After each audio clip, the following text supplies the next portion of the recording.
Rev it up and welcome to Cars Yeah, show number 1347. Today on Cars Yeah, I'm celebrating the 7th annual Carmel Mission Classic that takes place on Wednesday, August 14th at the Carmel Mission in Carmel by the Sea during the Monterey Pebble Beach Car Week. For more information, go to carmelmissionclassic.org. Never, ever, ever give up.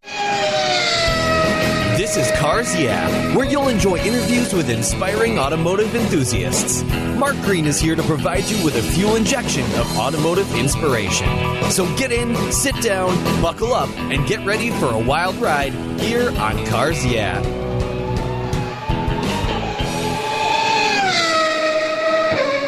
Hello, automotive enthusiasts. I'm revved up and so excited to introduce today's very special guest, calling in from beautiful Tucson, Arizona, Jim Cantrell.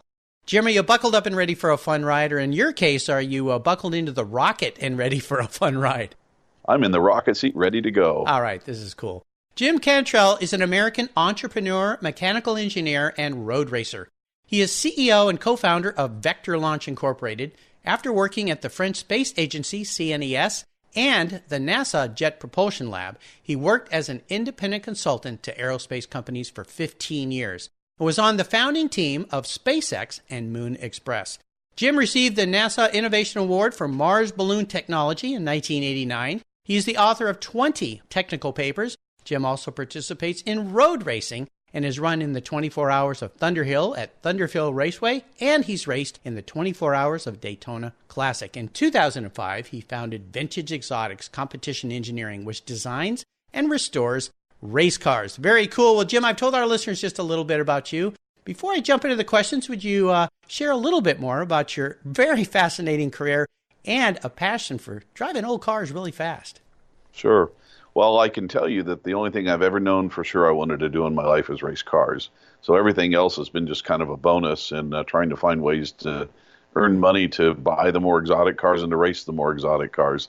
So that's led me from, career in France, where I worked on a Soviet mission to Mars, learned about the Soviets. I spent 6 years in former Soviet Union in Russia, working on joint missile defense projects with them, and, was part of the early SpaceX crowd with Elon Musk. I was the guy that took Elon to Russia to buy Russian rockets, and failed. Yeah, you could read about it. It's in a few books here and there. And yeah, so I've just been open to a lot of interesting things, but my love has really always been cars, and I've always just come back to cars. And Vector's an interesting sort of merging of my Vintage Exotics company and really what started with SpaceX, where I sold my SpaceX shares and we started a new rocket company.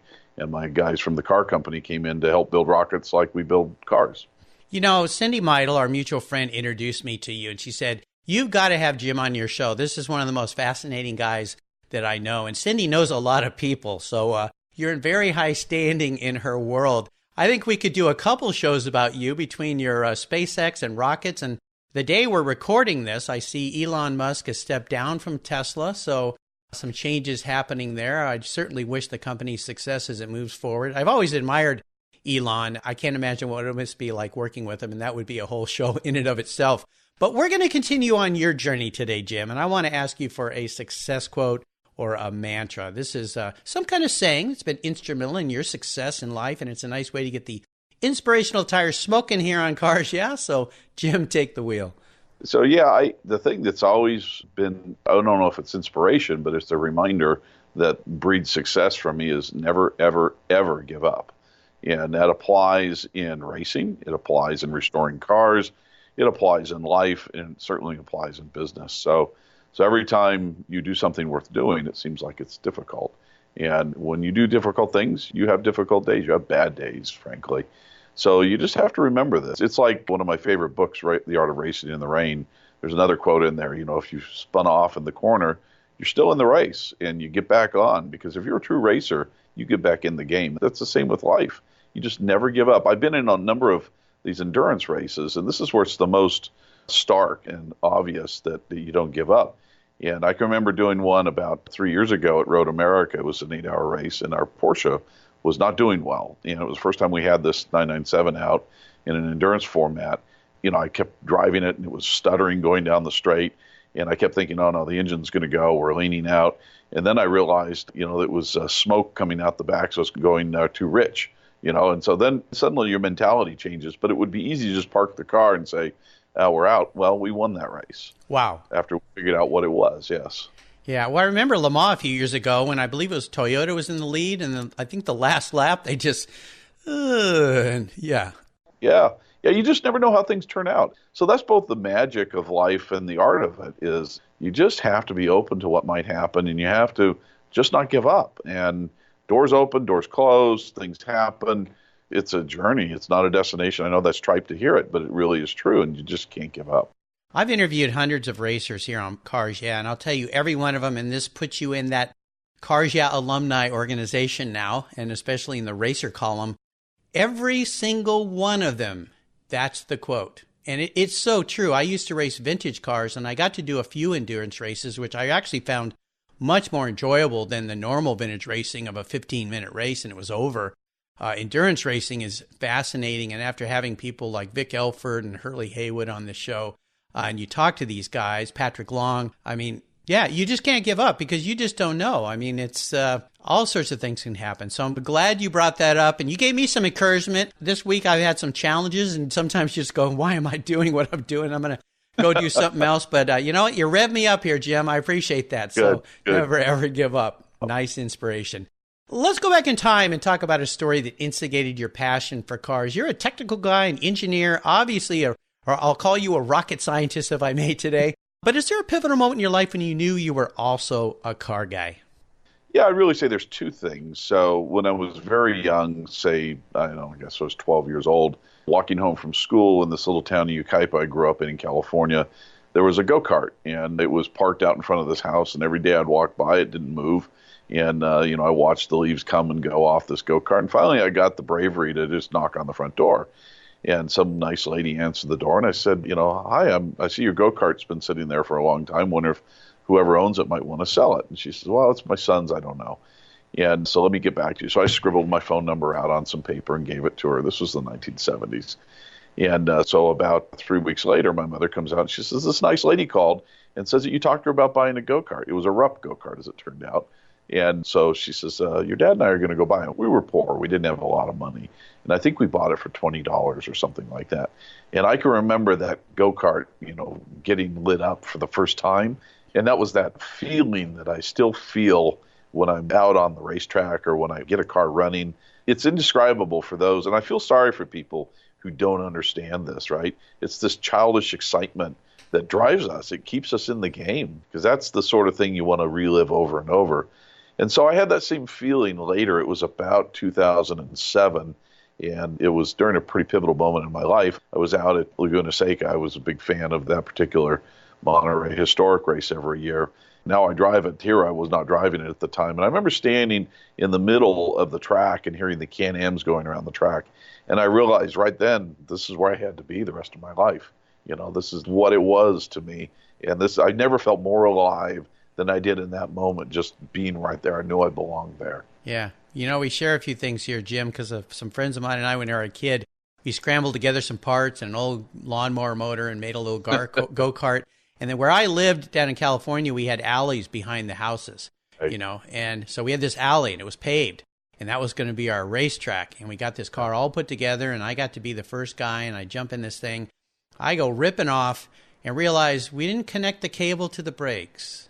Oops. And I went all the way down to the end, went right into this lady's garage door, caved in her garage door. And I was like, oh my gosh, I'm surprised I didn't split my head open. And she came out and yelling at us, and my mom, and like, what are you doing? And all the kids scattered. I was turned around. All my colleagues and my teammates were gone, right. in their yards again. So, but yeah, I know what you mean. The first time I jumped in a vintage race car, a 1960 Lotus Formula Junior, and I went to Laguna Seca to get my racing license. And that feeling, oh my gosh, that feeling is incredible. It's cool.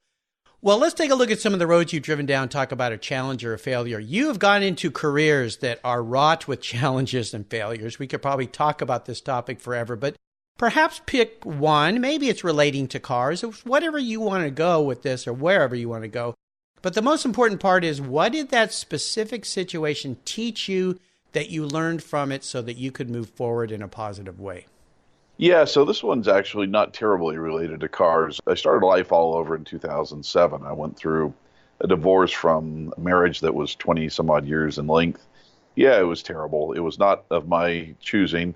And, I ended up basically with three things that were important to me: my cars, and tools, of course, and my music collection, and my businesses. So at this point, I was estranged from my children. I was estranged from my entire family, and I had to start all over. So I asked myself, what is it I want to do?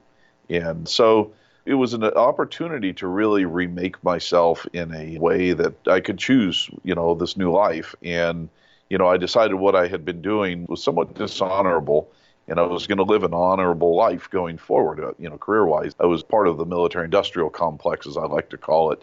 And, I began to see, my son's friends come home from this war with body parts missing and, their souls destroyed. And I said, I'm not doing this anymore. So that's when I started in the automotive engineering. And that led me to Vector, which is where I'm at now. And that was an opportunity to really have a new set of doors open. And I think what that really taught me was that life presents you with things that you at first might think are tragedies, but end up actually being tremendously wonderful growing experiences. And perhaps it's how we choose to deal with them. Perhaps it's having our eyes open to the possibilities. I like to say that people who are prepared for luck are the ones who see it.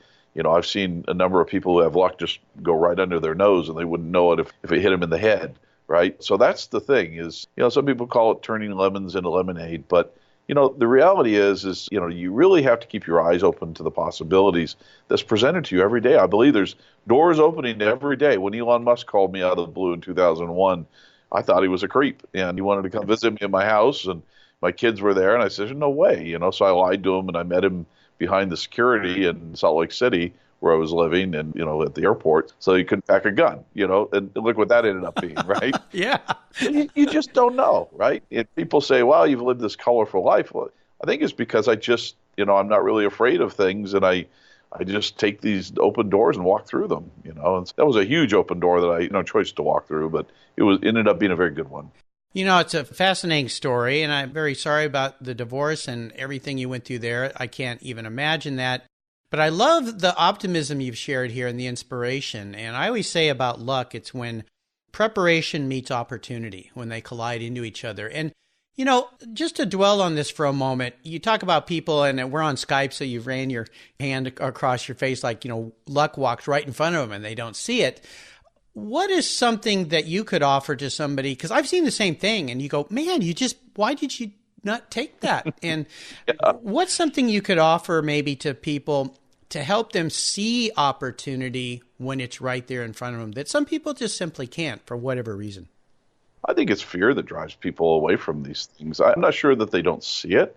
I believe they don't recognize it because they don't have the experience of having had these things turn out this way. And so they're naturally fearful of change. And I grew up, very fearful of change just because of my circumstances. But, the life sort of forced me to, learn how to deal with, again, not giving up. You end up in these situations that are potentially very troublesome, and you just have to find your way out of it. You have to think your way through these things. So it gave me some self-confidence. I think that's the thing I would tell people is, you got to work on having some confidence in yourself that you can and will get through these things no matter what. And that, okay, so maybe you got this great career and another job opportunity comes along and it doesn't pay as much, but it's got, this great mission potential, whatever. Go do it. What's the worst that can come out of this? I don't think people have that attitude. I think of life as a zero-sum game, and it's not. It's a very dynamic thing. And, that's the American spirit that I learned was, we don't see life as a zero-sum, fixed pie that you get your slice out of. Right. Yeah. Yeah. There's many pies out there you can take pieces out of. That's and make cool. a bigger one. And there you go. There you go. My dad years ago taught me the letters in the word fear, F-E-A-R, actually stand for false evidence assumed real. And I always think about that when I get nervous about, I wanted to go surfing, and I was kind of nervous. We went down to the beach, and I look out in the ocean, and I did all my lifeguard training, and I was confident in the water, but these waves looked a little big, and I was a little nervous. And I said, maybe not the right day. And are you afraid? And of course, you don't want to admit you're afraid to your dad, right?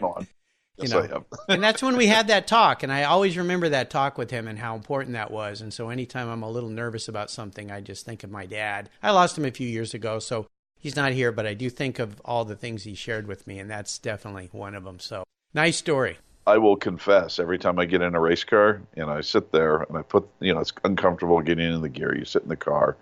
And particularly when I'm sitting on the grid watching the prior group, I think this is the dumbest damn thing I've done in my entire life. And sometimes I get a little scared, honestly. And then the engine starts up and that's all gone. Yeah. Right. And it's like this whole other mind takes over. Yeah. Yeah. I know. Been there, done that. That right leg shaking a little bit. Like, what am I doing here? This is crazy. Yeah. Spending my money and my time doing this and going to get killed. Yeah. Yeah, exactly. I've been there, done that. Let's have a little bit of fun and talk about your first really special vehicle. I know you've had some cool cars, either race cars or street cars, but let's talk about the first one that you acquired in your life that was really important and really special to you, and share a memory you have about that ride. So, pivotal vehicle for me, the first one was a 1963 Jaguar Roadster.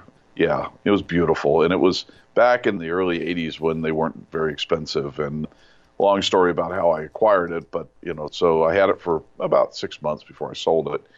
And that car really opened my eyes to the possibility of high-speed European touring machinery. And prior to that, I was really kind of a classic American kid. I stuffed a V8 in a Vega. And, cool. Yeah. It was like getting beat by the gardener's truck. But this thing, not only attracted girls, but it was truly a driving machine. And you felt like you were in a jet fighter driving it down the road. I'll never forget the Snap-on dealer who, was sort of the older version of a crack dealer. If anybody's ever been a mechanic, right? Oh, yeah. I was actually a mechanic paying my way through college, but he would come into the Ford dealer and he had the same exact car as a 1964 instead of a 63. And at the time, it was a Sunday, and this was in Logan, Utah, which was a quiet, little town back. And we got to the northernmost stoplight in this car, in this Jaguar, and it was summertime, and had the top down, and my friend Bart was in the right-hand seat. And then I heard this other Jaguar pull up next to me, and it was Don West, who was the Snap-on dealer, and his wife. And he looked over at me, he had sunglasses on, gave me that smile, and we both knew, right? Yeah. And his wife pulled her hat down and sunk down in the seat. Yeah. Uh-oh, when it here went we go. green, we took off, and we were probably going 110 out through there. Not smart, but we did it. And we drag raced. Neither one of us could pass each other. And it was like one of those scenes from Gumball Rally in the middle of the night where they can't quite get past each other. And we got to the next town and, of course, slowed down, and he waved and went on his way. So that was just like one of those impressioning things for me that I never got rid of, right? It was always trying to recreate the sensation of that car, the joy of that car, the love of that car, and looking at all the other cars that came along. So that was really, I think, the turning point for me in my car collecting. And then, of course, the first race car I ever had was a Shelby Can-Am. And that one totally changed my view on Can-Am car? Oh, my gosh. Yeah, that's serious vintage racer. Yeah, I started. Those are scary cars. Yeah, it's still a scary car. Yeah, I've done 200 miles an hour at Daytona in it. And, yeah, it's like going in a 57 Chevy in Daytona at that speed. So, yeah, I've survived it so far. I'm still here to walk around. But, that was sort of my intro to racing was that. I did a lot of drag racing before that, but the first road racer was a Shelby Can-Am. Oh, my gosh. When you get a chance to drive, I've been able to drive one T70 and not race it, but drive it on a track. And when you drive one of those things and you come in, you go, how did those guys do those long multi-hour races in these cars, hour after? Oh my gosh, my level of those drivers was already very high, the Gurneys and Surtees, all those guys, but it just went through the roof. I don't know how they did this. These are scary cars. It's like sleeping with an alligator, right? That's a good way to say it. Yeah. I've got Donahue's old T163 Lola and driven it at Laguna Seca. And you're right. You get out there and then the guys in the UOP, the Black Shadows, they go, they just blow by me. And I know the guy that drives it and I'm thinking, you are just insane, right? I feel insane as it is. And I watch him blow by me, Bennett, you've double insane. And he's wrapped that thing around the wall a couple of times and they just rebuild it and go back out. Yeah, scary cars to crash into, that's for sure. Oh, yeah. Yeah. I'll bet you have a lot of these stories, seller remorse stories, but is there one car in particular, and I'm going to take money off the table because let's not even go there.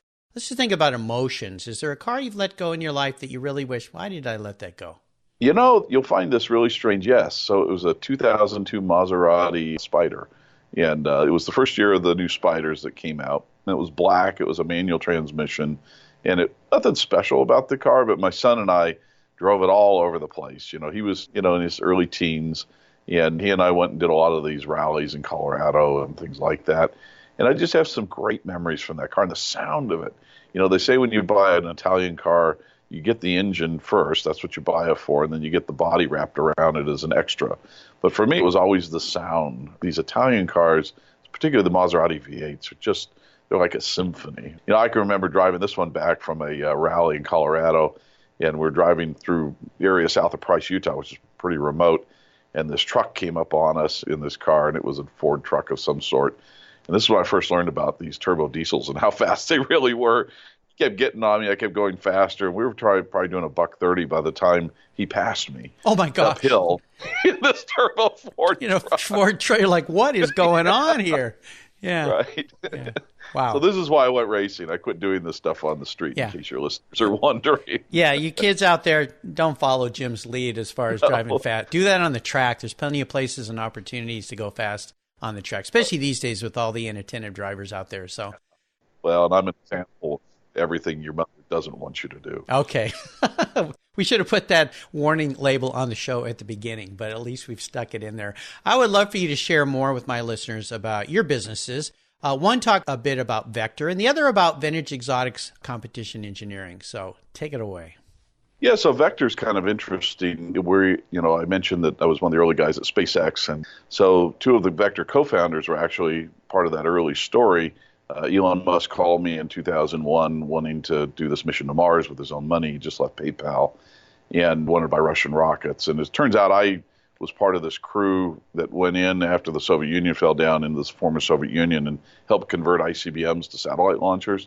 And I flew a couple satellites out of a Soviet submarine, a Russian, I guess it was by that time, and we converted ICBMs to satellite launchers and did some satellite launches. So I was the guy that was known as that.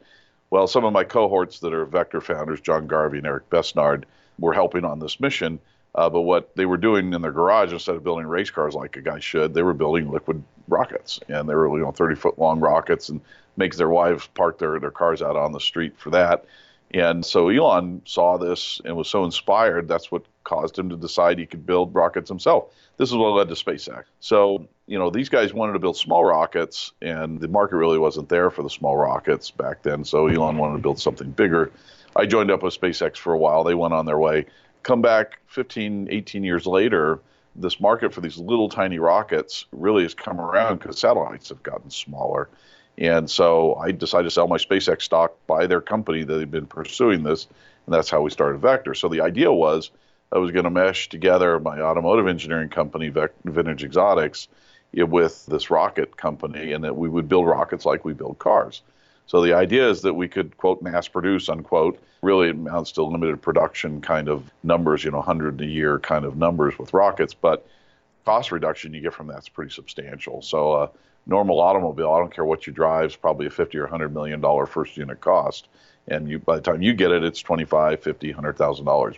And so same thing happens with rockets. So what we're going to do is mass produce these and fly them by the hundreds a year. And we make great profits doing this. And so far, we've been able to raise over $100 million investors, and we're about to our first orbital flight here.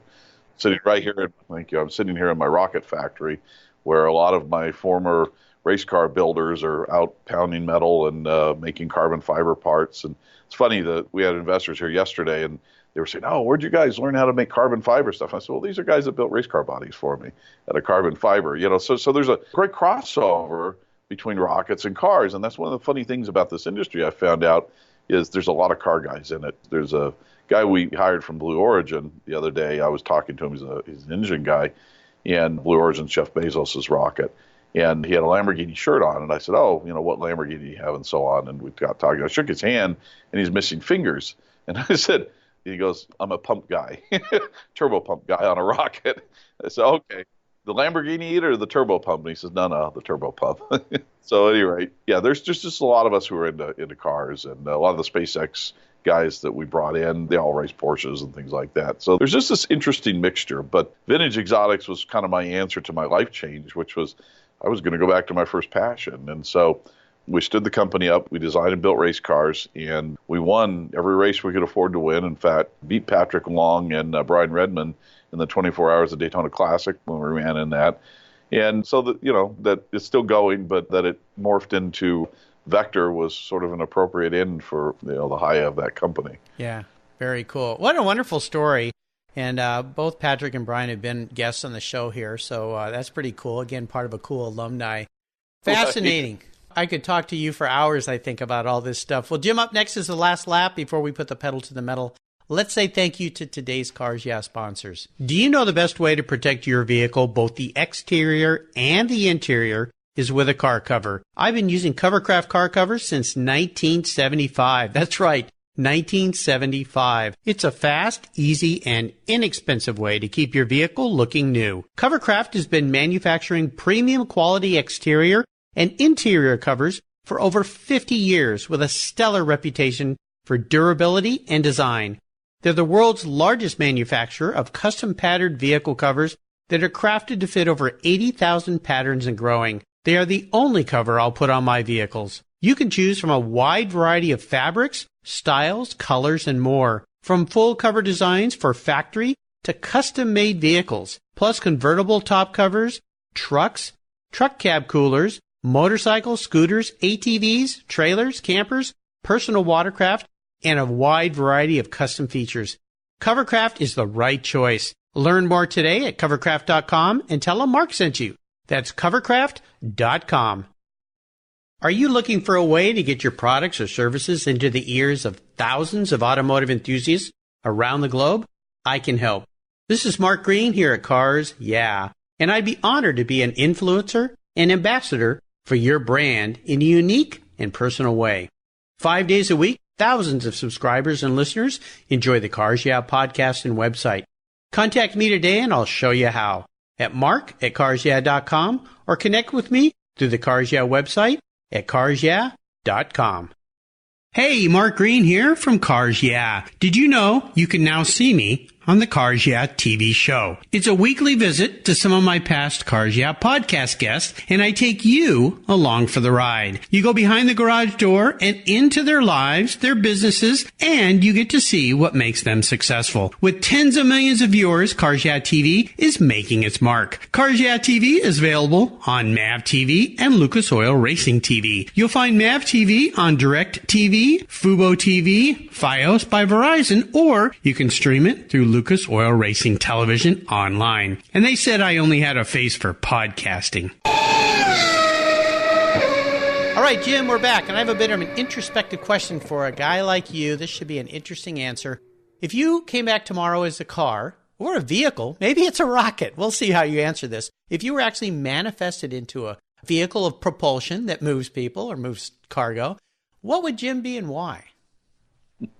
That's a really good question. I'm kind of of two minds, but I think I would pick a Porsche GT3 because they always win and they always surprise, right? But I don't speak German, so maybe that doesn't work so well. Yeah, das ist gut. Yeah, GT3, one of my favorite. I was shooting one of my Cars Yeah TV shows in Texas with Jack of Garages of Texas. They build these condos and things, and he had just bought a new GT3T Touring.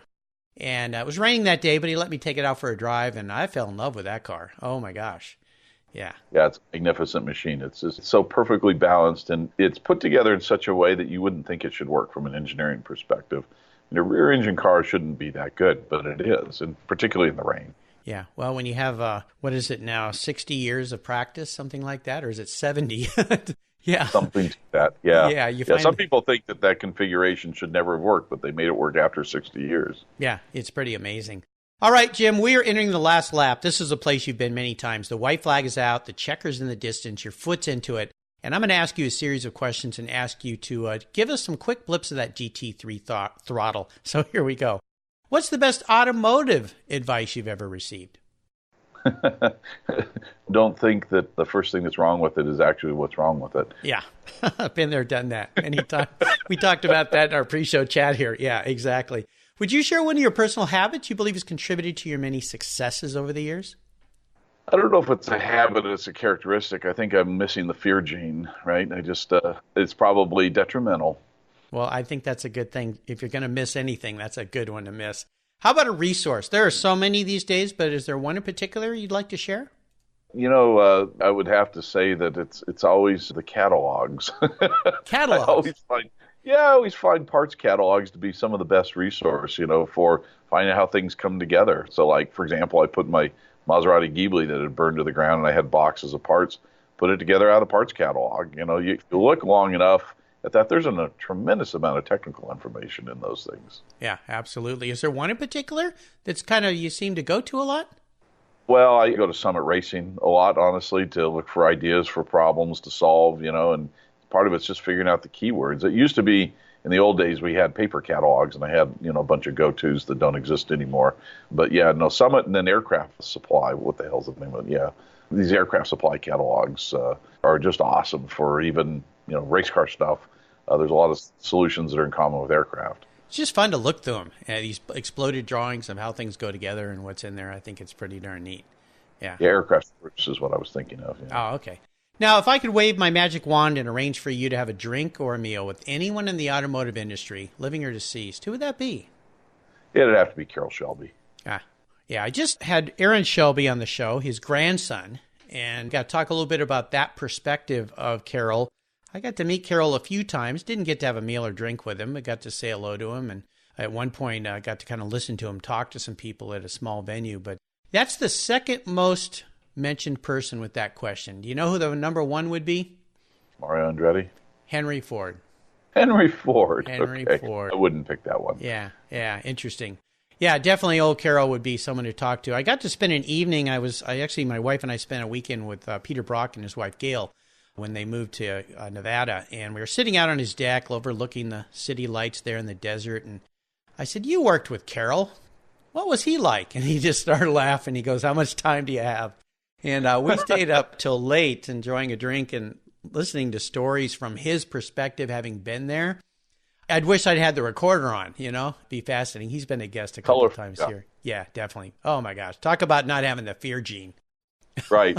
We both grew up on chicken ranches, so yeah, I would love to hear his story and how he thought about it and how he faced these doors, that we talked about. Oh, lots of doors in that guy's life. I'm looking forward to this new film coming up about him and racing the GT40s and so forth. We'll see how they do that. I'm not quite sure about the people they picked to do it, but I'm trying to be open and enjoy it. And you mentioned Garth Stein's The Art of Racing in the Rain book, because I'm going to ask you about a book next.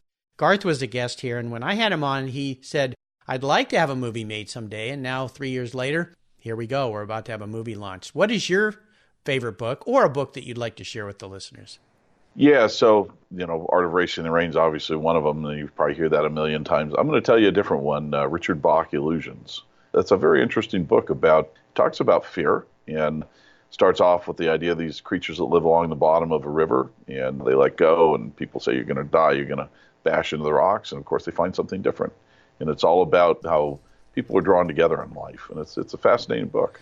I'm going to get a copy of that. I've not read that book, so I appreciate you mentioning that. I'll remind our listeners you can find all these great things Jim has shared with us on his very own Cars Yeah show notes page on the Cars Yeah website. Just type Jim or Jim Cantrell to get there quicker, because I've had a lot of Jims on the show, and the page will be right there. All right, Jim, we're up to the checkered flag, and this last question, it can be a bit of a doozy for a guy that enjoys cars, has had a lot of cars, and has some cars. Today, I'm going to buy you a collector car. Anyone in the world, vintage race car, doesn't matter what it is, but you got to play by my rules. One is, you can't sell it to buy a bunch of other toys with or fund a business. Two, you have to drive it. I don't think that's a problem for you. I'm not into garage queens here. And of course, it's the only collector car or vintage race car you can have. That's what makes it a little hard, because you got to pick the one you got to live with. What's it going to be? Bizzarrini Strada. Oh, really? Okay. Really? Well, that's really interesting, because I'm not sure I've heard that from anybody, and I'm kind of surprised because it's such a beautiful car. What is it about that car that lights you up? You got me at have to have the same race car and the same car you can drive on the street. Oh. So you can with that car. Yeah. It's the most beautiful car it's ever made, and I can still buy parts for it at Kroger.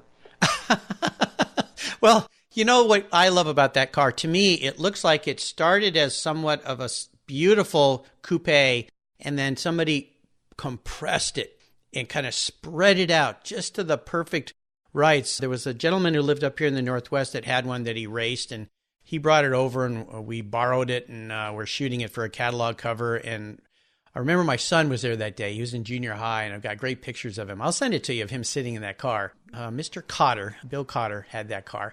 Bill Cotter. Yeah, you probably know him from vintage racing. He did a lot of... I've met him, yes. Yeah. Very cool car. All right, Vizzarini Strada, that is a nice choice, my friend.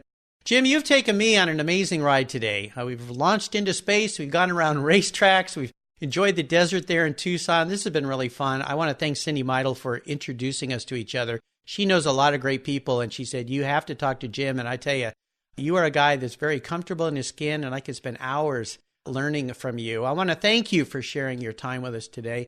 Could you offer us a little parting piece of wisdom or guidance before you rip off into the desert hills in that Vizzarini Strada? Yeah. Look, life is short, and you don't know how many years you have left. So damn it, if you want to go buy that car, go buy it now. There you go. I like that. I'm going to tell my wife that. Jim told me. It's okay, dear. Exactly. It is okay. It is okay. What's the best way for our listeners to follow along with you and your businesses?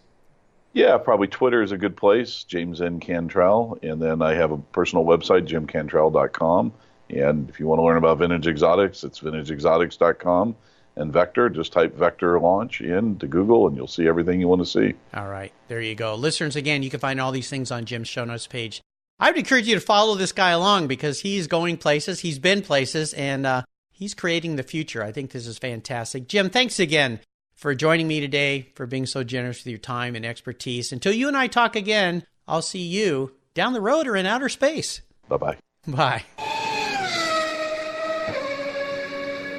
You take care of your cars, but who takes care of your investments? Tune-ups aren't just for engines. Updating your financial plan is important too. Your GPS may take you from A to B, but it won't help you on the road to financial freedom. For that, you need a good co-pilot and a very trusted advisor. Chris Campbell CFP is just the man for the job. He'll guide you down that road without driving you crazy. For over 25 years, Chris has helped people just like you and me with their financial planning and investments. With a master's degree in financial services, he is eminently qualified, and he's a car guy too. Learn more at chrisvkimball.com or call 866-ON-A-PLAN.